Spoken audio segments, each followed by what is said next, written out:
The Narcissist Hunting Grounds. The Surgeon. Hello, I'm HG Tudor. Medicine attracts many narcissists and also psychopaths. But here, the focus is narcissists. There are, of course, many different areas of medicine. And in this particular hunting ground, we're going to focus on how the surgeon, the role of surgeon, is one that attracts narcissists in terms of a hunting ground. Why might being a surgeon be so attractive to narcissists? Well, the fact is that being a surgeon means that you are in a position to affect somebody's life in a major way. Surgeons often save lives. They improve the quality of people's lives as a consequence of helping them deal with trauma, injury, disease, illness. Somebody who may well have laboured under a particular difficulty for a considerable period of time, which is both painful, distressing, and diminishes their quality of life, they are able to heal them. The power to do so, of course, allows the assertion of control, but it's not just over the patient. It's over the supporting team that operates around that surgeon. They are the centre of attention as they're issuing instructions to their junior colleagues to hand them particular equipment for them to take certain steps. They are this skilled conductor with the orchestra of medics around them as they engage in a symphony of healing. The fact is, these are individuals who are highly skilled, highly intelligent, highly paid, and in such circumstances, all of that proves particularly attractive to narcissists. Not only is there the capacity to assert control over the individuals you're helping and a medical team around you, but there's also huge amounts of fuel. Think about the gratitude of that person whose life has been saved or has been improved as a consequence of the surgeon's timely intervention. The grateful family. Thank goodness you brought him back from the brink, doctor. The gratitude and appreciation of colleagues, particularly where the surgeon might assist in something which has proven particularly tricky. The fact is that that individual may well cultivate a reputation nationally, internationally, for their skills, and rightfully so. Invariably, it's the case with many of these individuals. They have the ability to back up what they portray themselves as. We, of course, have instances where there are some who are not that good at what they do, botched operations, etc., and I've mentioned those on separate occasions. But it's often the case that you will find with these particular narcissists that they are often actually highly skilled and highly intelligent, and that enables them to discharge their duties and pursue the prime aims with a greater degree of effectiveness. Being a surgeon allows the acquisition of character traits because of the individuals that they come into contact with, other medics, for instance. And of course, there's the residual benefits. It allows a facade to be utilised, either a facade of being a kind and helpful, caring person, a facade of superiority. I'm the best surgeon in this hospital. I'm the best surgeon in the north. I'm the best surgeon in the country in relation to this particular type of procedure or area of medicine. The pay is decent, which is a residual benefit. There's the access to potential accolades and networks also. It's also the fact of, in effect, the surgeon is a god within the operating theatre or emergency room. They will, on many instances, hold life and death in their hands, and that is intoxicating for a narcissist. It's also the case that because of the ability that these individuals wield, because of the situations that they find themselves in, that this gives them particular power, and that power, of course, can then be utilised for control and fuel. The power of decision-making, but also the power that comes with almost being untouchable. Because what can often happen is that the narcissists get in these positions, and of course, This means that they behave with a lack of emotional empathy, lack of boundary recognition, a sense of entitlement, a lack of accountability. But because of the power that they wield, the medical organisation often covers up wrongdoing, hides the behaviours, leans on those whistleblowers to shut them up, pressures individuals to keep their mouths shut. After all, okay, he's a bit handsy, but he's a brilliant surgeon. We can't lose that individual. Or, yeah, okay, he's made some comments which aren't particularly pleasant, but at the end of the day, that reflects badly on the trust. We can't have that getting out there. Thus, one of the other attracting factors for the narcissist to being a surgeon and in medicine generally is that where they get themselves into a particular position of brilliance, of reverence, that the institution itself invariably backs them as against other people, which of course is manna from heaven for a narcissist. It means that potential threats to control in relation to that surgeon's behaviour become nullified not directly by the surgeon, him or herself, but by the very organisation that they work for, which takes the view that the surgeon must be protected, that the necessity of protecting the reputation of the organisation means protecting the surgeon, and thus the less savoury aspects of their behaviour become overlooked. A blind eye is turned to them. They're swept under the carpet.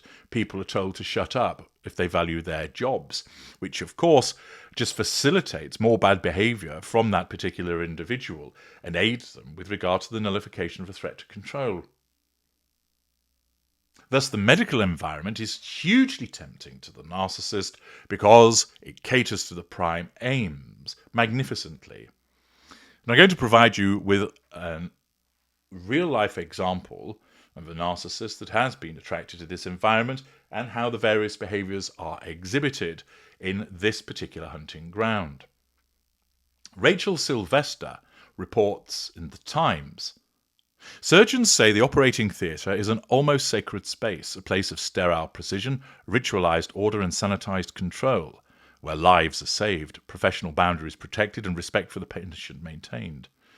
For a group of trainee female surgeons working at an elite NHS clinic, however, that purity was destroyed and the sense of security that comes with it undermined by a senior doctor who sexually harassed multiple women over more than a decade. Sustained pattern of behaviour over an elongated period of time, sense of entitlement, absence of emotional empathy, lack of accountability, lack of boundary recognition, form of manipulation. James Gilbert, a renowned transplant surgeon, took advantage of his position, sense of entitlement, as an educational supervisor to grab and grope junior colleagues, lack of boundary recognition, and bombard female trainees with sexual innuendo, lack of emotional empathy, hoovering, including in the middle of operations, sense of entitlement, lack of emotional empathy, lack of boundary recognition at the prestigious Oxford Transplant Centre. He took something sacrosanct and ruined it, said one of his victims. It's hard to articulate what being in theatre means. For some surgeons, it's almost a place of meditation, where you regenerate yourself. It's a bit like a church. There are certain behaviours that just don't happen. The environment of an operating theatre is precious, and James Gilbert destroyed that. All the safety was gone in a moment. It was a massive breach and corruption of everything I'd ever known. Last month, the Medical Practitioners Tribunal Service, MPTS, the regulatory body, ruled that Gilbert's fitness to practice as a doctor was impaired after finding that he had touched women inappropriately, lack of boundary recognition, without their consent, and created an intimidating, hostile, degrading, humiliating, or offensive environment for female surgeons, absence of emotional empathy. During the hearings, the father of two stated that he never had any desire, denial, first line of the twin lines of the narcissistic defence, to touch anyone sexually in the workplace, and said his only thoughts of sex were exclusively at home with my wife of 26 years. But the panel determined that his actions between 2009 and 2022, sustained period of time, were sexually motivated and an abuse of his senior position, sense of entitlement, lack of accountability. He had also made racist remarks about patients and staff, insult, manipulation, lack of emotional empathy. The tribunal concluded that his behaviour fell so far short of the standards of conduct reasonably to be expected of a doctor as to amount to misconduct. It would, the panel said, undermine public confidence and did not uphold the standards of the profession. Yet Gilbert, aged 47, was suspended for just 8 months and could potentially be back in the operating theatre next spring. The General Medical Council is appealing and calling for him to be erased from the doctor's register. The women who blew the whistle on his behaviour and testified against him at the tribunal are appalled. I feel like we all risked so much: judgment, career loss, emotional costs, scrutiny, vilification, marginalisation, to put our heads above the parapet, all while trying to look after our families, do exams and get consultant jobs, one of them says. The personal cost for us to come forward, rather than just walk away, has been huge. We did it because we needed to know this man would be removed and not cause any more harm. Except, then he only got an 8-month suspension. It affects you to the core. There is no trust left. None of the institutions that were supposed to look after us have done so. The journalist has spoken to all 4 of the female surgeons who spoke up against Gilbert at the tribunal. They now work as senior consultant surgeons in the NHS, and they do not want to be identified publicly, as one of them explained. I worked hard to achieve my career. I don't deserve for my name to be forever associated with his. Accordingly, they're going to be referred to by the pseudonyms given to them in the ruling. Their stories have been corroborated with 2 other surgeons who worked with them and with the Freedom to Speak Up Guardian, the independent person employed at the time by the Oxford University Hospitals NHS Foundation Trust to support staff who raised concerns about harassment or bullying. The women spoke for more than 4 hours. They did so in an open and articulate fashion. At times they were in tears as they realised they had experienced the same feelings of shame, humiliation, and fear. What emerged was a pattern of predatory behaviour stretching back over many years that was initially covered up by the NHS, nullification of threat to control. The women spoke of a culture of denial and a hierarchical structure that prevented the truth coming out. As I mentioned earlier, this hierarchy and the institutional cover-up is something which is particularly attractive to the narcissist because it allows the narcissist continue to act with impunity. It's like the Catholic Church and paedophiles, one of the surgeons says, powerful institutions and powerful individuals protecting each other. There was a conspiracy of silence. Ms. E remembers the mixture of excitement and intimidation she felt when she arrived as a trainee at the world-renowned Oxford Transplant Centre, based at the Churchill Hospital. She had a young family and a long commute each day. She was physically exhausted and emotionally isolated. She thinks this made her a perfect target for a sexual predator. Indeed, as you know, our kind have the ability to sniff out individuals who are particularly vulnerable. Gilbert would scan the trainees.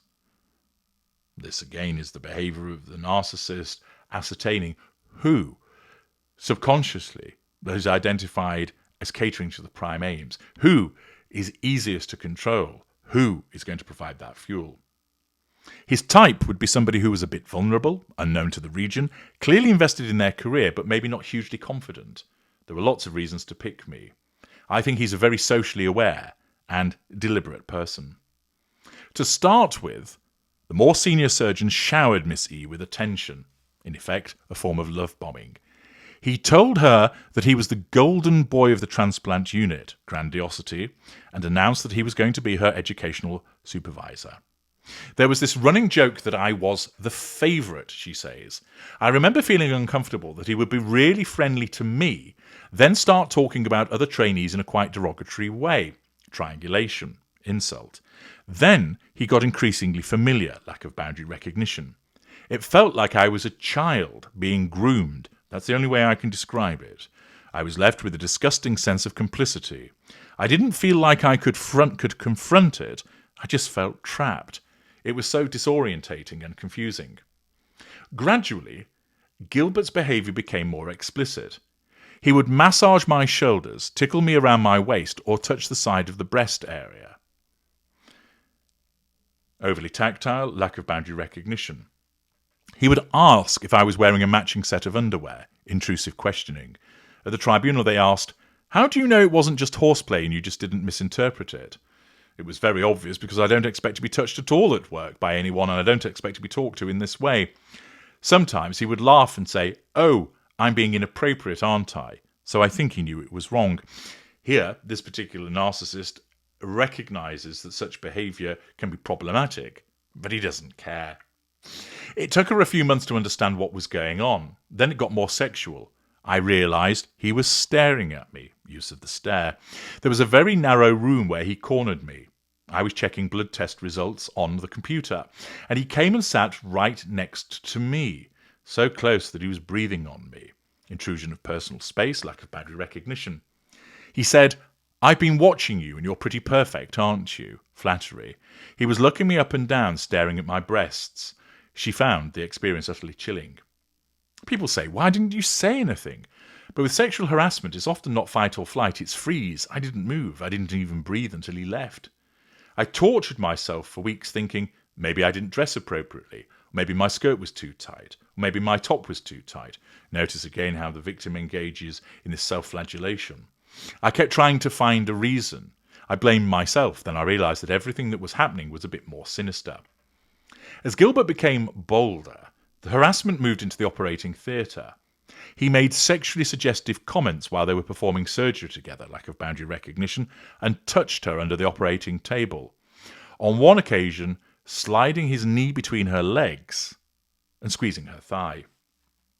You hear stories about people being groped on the underground. If that were to happen, even then it takes a lot of guts to stop the whole tube and say something. But this is a live operation with an anaesthetist and often a patient awake. You don't want to alarm the patient. You don't want to stop the operation. You don't want to disrupt the whole theatre team to focus on the sexually inappropriate thing that's just happened.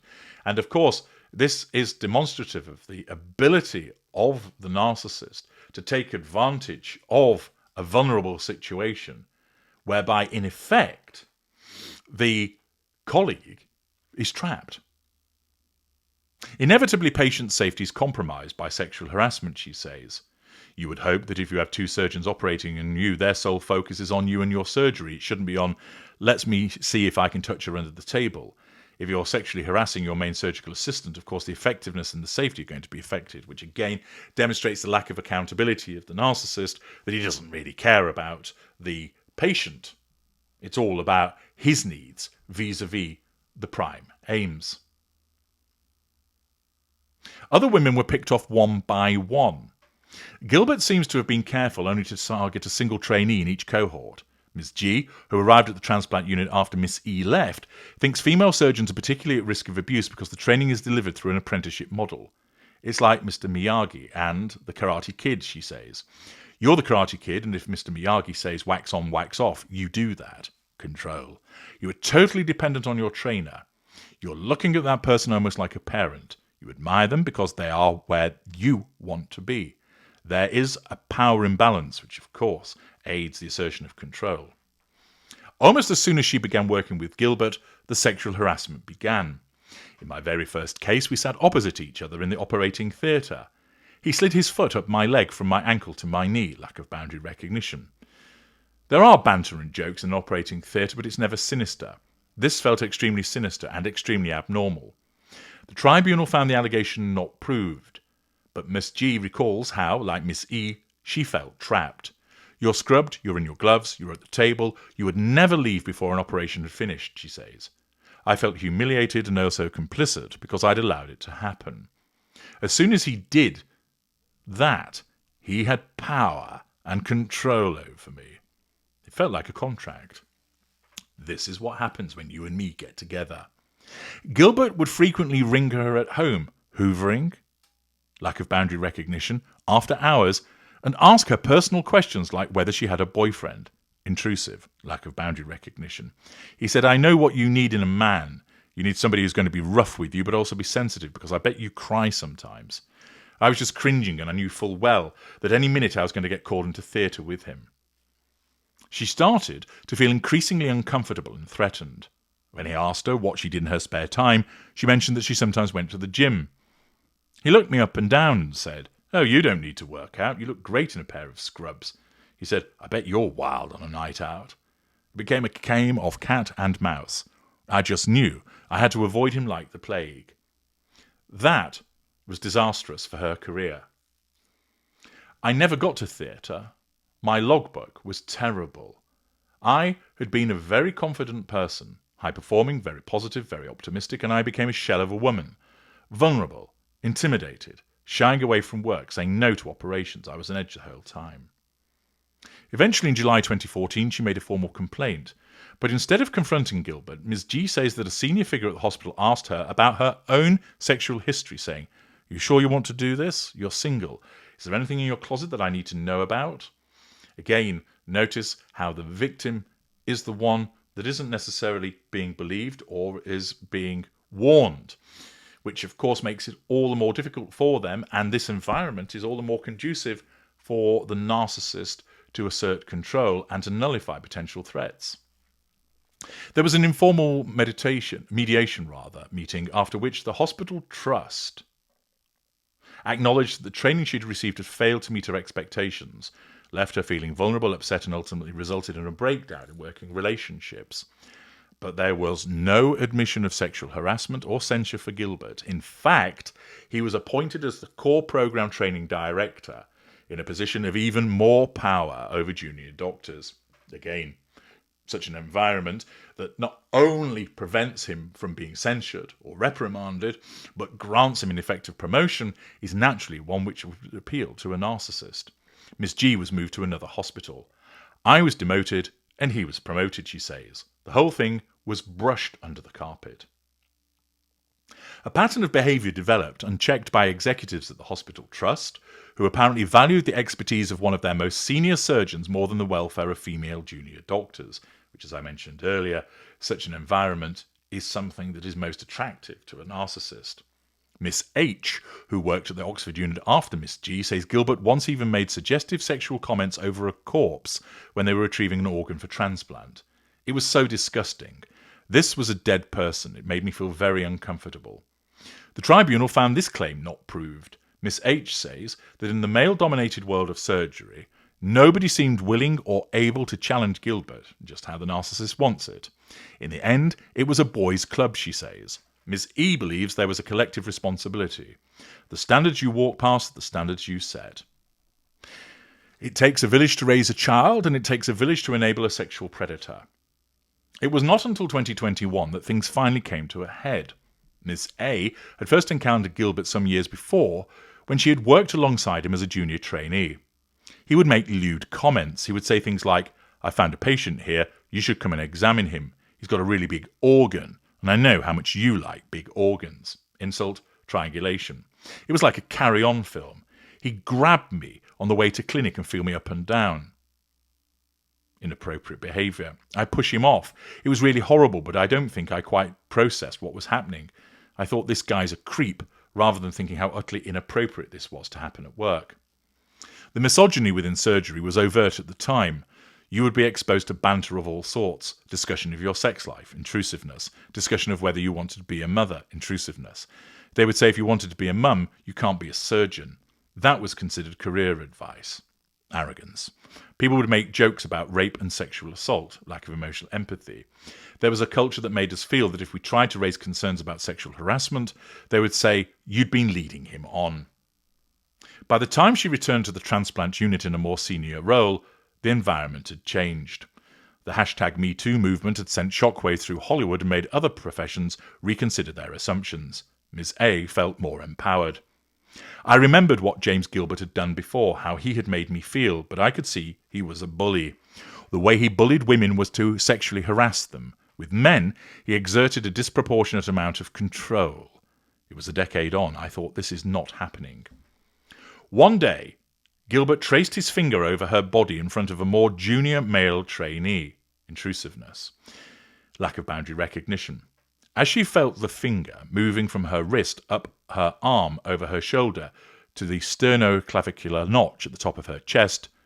She thought he was going to continue onto her breasts, but he stopped before he got that far. It felt like a sign of ownership. It was saying to this younger man that I can do anything I want in this department and nobody's going to do a damn thing. I was furious. Objectification, arrogance, assertion of control. The next day, she reported him. It was still terrifying to do so. I was working in the same department as him and I wanted to be a consultant surgeon in the same speciality. If he found out I had reported him, it would have been the end of my career, certainly in the United Kingdom. A few phone calls and selective chats and everything I'd worked for almost 15 years would have been for nothing, she says. But I felt more confident because there was a witness. This was not youthful folly. He was still doing it, and even more brazenly in front of other men. It finally hit me that if he's doing this to me, what is he doing to everybody else? This time it was impossible for the trust to ignore the allegations. An email was sent to 46 trainees who had worked with Gilbert over the previous 5 years, asking whether they had experienced or witnessed any inappropriate behaviour. It was suggested that if they had, they should contact the Freedom to Speak Up Guardian. At least 6 women reported concerns and 1 male doctor confirmed that he had seen female colleagues being sexually harassed. Reading the replies, the Guardian was struck by the astonishing similarities between all the complaints. It was actually very shocking that somebody in a senior consultant post could inflict this dreadful behaviour on women, she says now. People say, why didn't people come forward earlier when all this was happening? They don't because they think they're alone. And they believe that nobody will listen to them, which is, of course, one of the situations. A formal investigation was launched in May 2022. Gilbert was sacked by the Trust. Almost immediately, though, he was hired by a private hospital and continued operating on NHS patients who were sent there for treatment. It was another 2 years before he would face the tribunal. After the ruling, Andrew Brent, Chief Medical Officer of the Trust, thanked staff who stood up and called out unacceptable behaviour. They have had to revisit this a number of times, and we recognise how difficult this must have been. He pointed out that the Trust did take action that ultimately led to Gilbert's dismissal and promised it had learnt from the case. Gilbert himself says, I accept the outcome of the MPTS hearing and deeply regret, false contrition, the mistakes I have made in my interactions with colleagues and my failures to perceive and understand the impact of my behaviour. I will use the period of suspension to continue to reflect and remedy my behaviour to ensure that it doesn't occur again. For the women, however, the outcome of the tribunal just added insult to injury. Ms. E says the 8-month suspension Gilbert received shows that the system for dealing with sexual harassment in the NHS is broken and skewed against victims in every aspect from beginning to end. We have been failed in every way imaginable and at every level. The sanction feels as injuring as the original behaviours. It has broken my trust and my sense of safety and made me anxious and fearful. I feel like we can tell our daughters they can reach for the skies and do whatever they want, but what we are actually doing is throwing them to the wolves. Accordingly, one example there that shows a variety of different behaviours in respect of the sense of entitlement, lack of emotional empathy, lack of accountability, grandiosity, haughtiness, manipulative behaviours and aspects of the narcissistic dynamic between a surgeon and various colleagues, which all go to underpin why narcissists are drawn to the environment that is the hunting ground for the surgeon. I'm HG Tudor. Thank you for listening.